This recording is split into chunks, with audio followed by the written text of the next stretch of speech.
Hello. Yeah, g'day, Jim. Ricky Lambert here. How you going? Oh, g'day, Ricky. I'm good, thanks, mate. How are you? Excellent, thank you, and congratulations. It's good. Yeah, thank you. Good you got through. Yeah, off to opposition we go. Yeah. Well, who knows? It might not be for long, Jim. Talked to some of your colleagues hope so. previously on the air, and whilst there's a honeymoon period in the polls for the government at the moment, they didn't win convincingly. It wasn't like a big swing to Labor itself, so maybe you're a chance. It wasn't at all.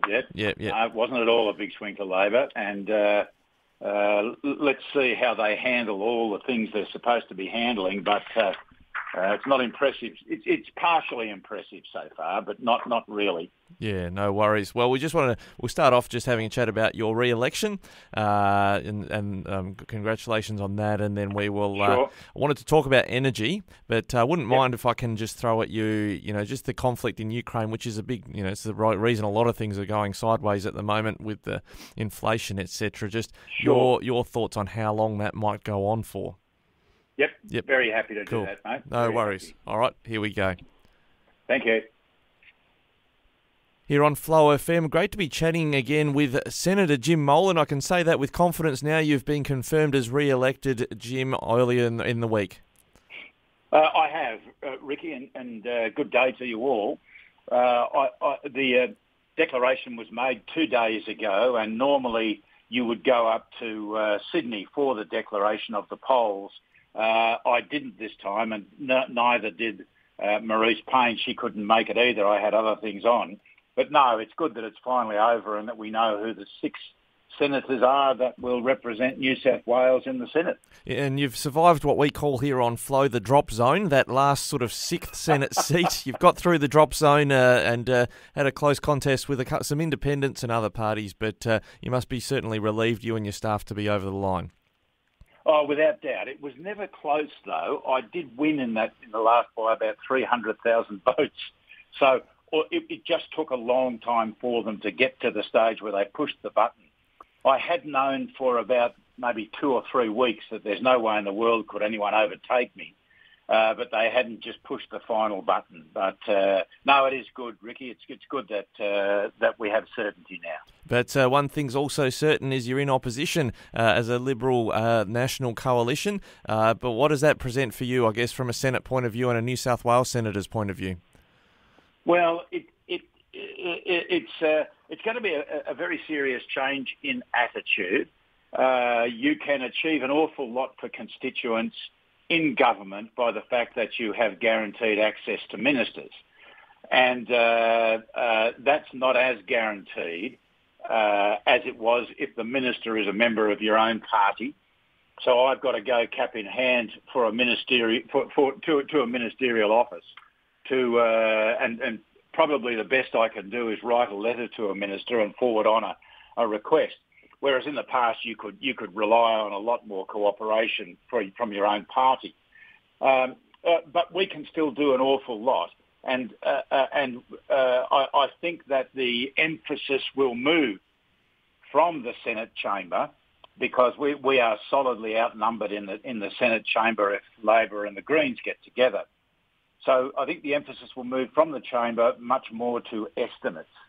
And I think our ability to lead in estimates and to apply and to achieve transparency in the estimate process is much greater than it has been in the past, where voting levels were very, very close.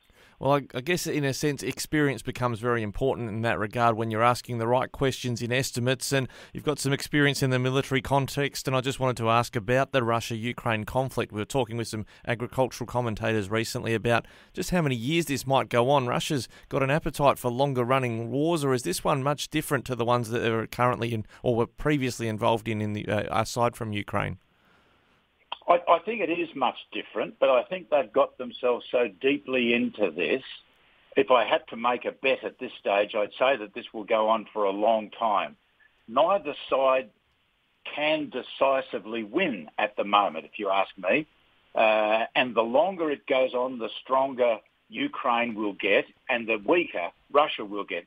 Russia has an extraordinary preponderance of power at the moment, but it can't focus it and it didn't use it well. In order to achieve its totally immoral activities by invading another country. So the longer it goes on, the more modern weapons will get to the Ukraine, and that's happening now, slowly, but it will continue to pick up speed. And so my prediction is that this will go on for a long time, and that Ukraine will get stronger as these weapons get more modern, and Russia will revert to what it's fundamentally doing now, which is just pure destruction. And Russia is pushing ahead. There are three kind of ground combats at the moment occurring. And one is at that place that people talk about, Severodonetsk. And the Russians are doing relatively well there just by smashing absolutely everything that they can find with artillery. Whereas in two other cities, one to the north and one to the south of Severodonetsk, Ukraine is doing well. And they're doing well because they're fighting for their own country, and they're fighting against a hated group of people who have done the most appalling things to them.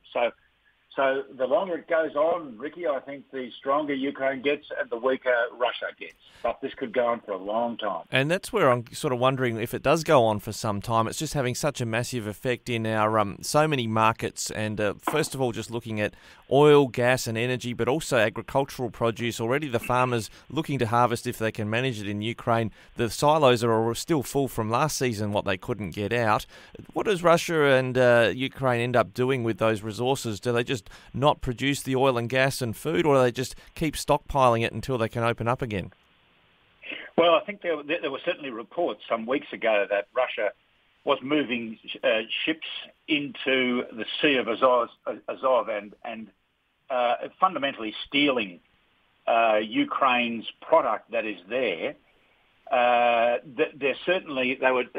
It appears that they would very much like to take the port of Odessa, which would give them access to give Russia access to a lot more of the Ukraine grain, and they could steal that as well. But they don't seem to be getting any closer to taking Odessa because they're not strong enough. I think that I don't know what they will do with the stuff that they steal. I assume that they will sell it on the open market, but of course there are very, very strong sanctions being applied to Russia at the moment, and those sanctions apply to agricultural products, so that might limit that to a certain degree. But I think it's the third world that will suffer most because of the increase in the prices. We can probably adjust and insulate ourselves to the increase in some of the prices, although I think the energy issue is appalling. But many of the poorer countries in the world can't do that, so they will buy wheat from anywhere at all.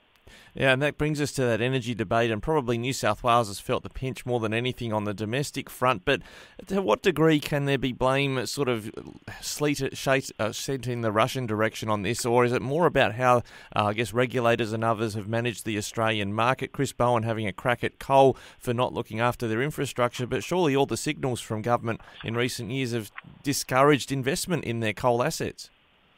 I think that's the big issue. In the past, we have had enough coal assets so that if the unforeseen happened, we had some kind of buffer and we could arc those up. At the moment now, we're becoming so ridiculously efficient, in inverted commas, that the effectiveness of our energy supplies to the domestic market are absolutely ridiculous. Yes, you can blame as many people as you like, or else you can get on and start doing it. You know, the first people for blame I look at are the state governments, who prohibit any more exploration on their ground. And the next people I'd go to is anyone who has talked down coal over the last couple of years, which, as you say, has discouraged people from making investments in coal. You know, banks have just refused to allocate money for it.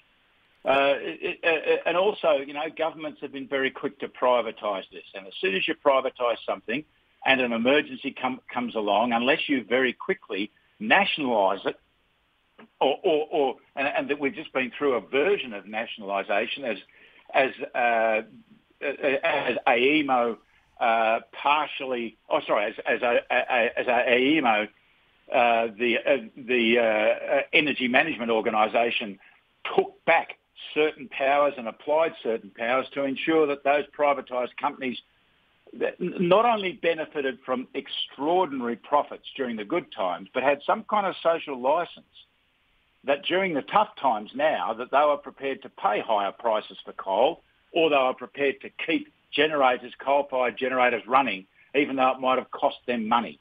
You know, we've now passed this first little crisis that we've had, and it's now up to the federal government to organise, federal and the state governments to organise themselves so that if we have another one of these crises or a worse one, then they've got some kind of buffer.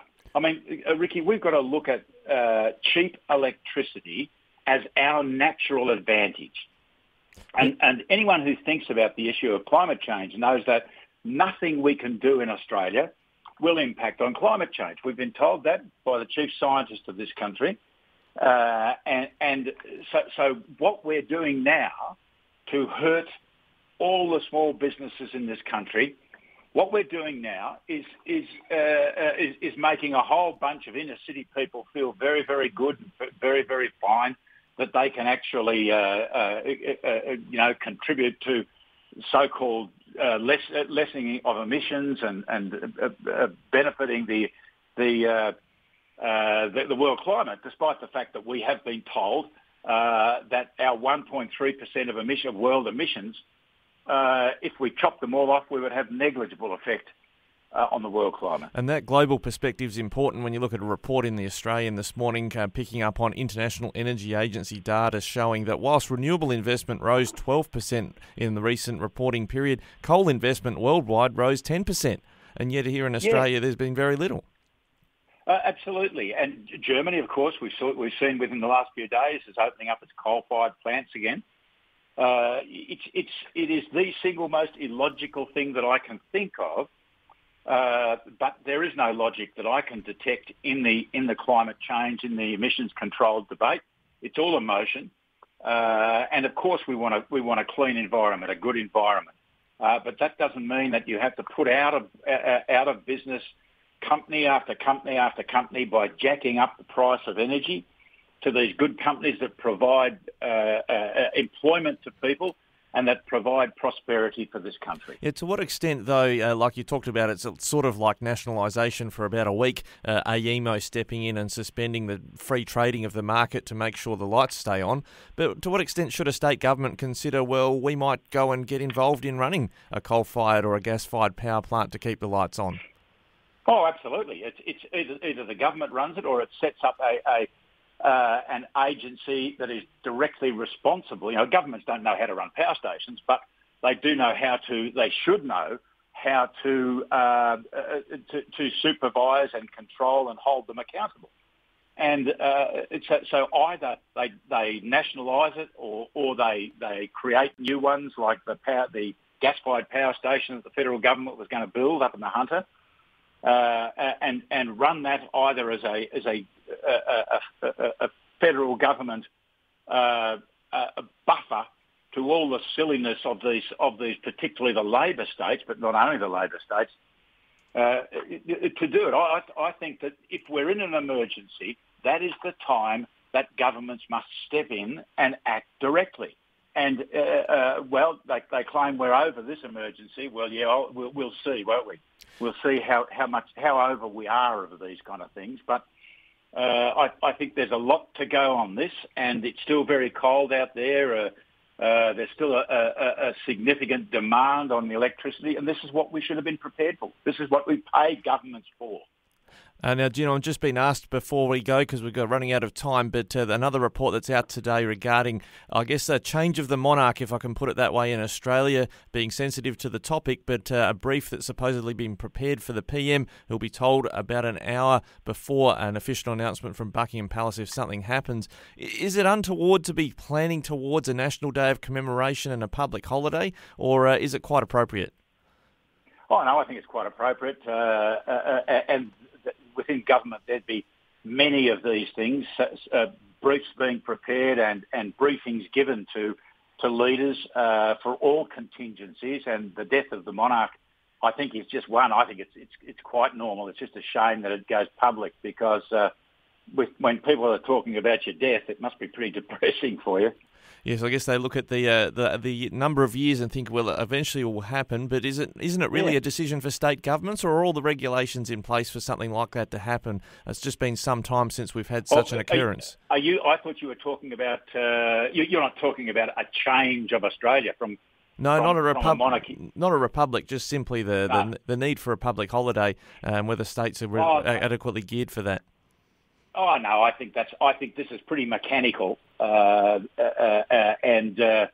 of course the Greens wouldn't take it because they can't even stand in front of an Australian flag, so they certainly wouldn't take it. But no, I think this is pretty mechanical, pretty normal, and pretty ordinary. Just a shame that it's become public and people are talking about it. All right, Senator Jim Molan, thanks for joining us again today, and look forward to more chats over your new 6-year term. Thanks, Ricky. Good on you. All the best to you.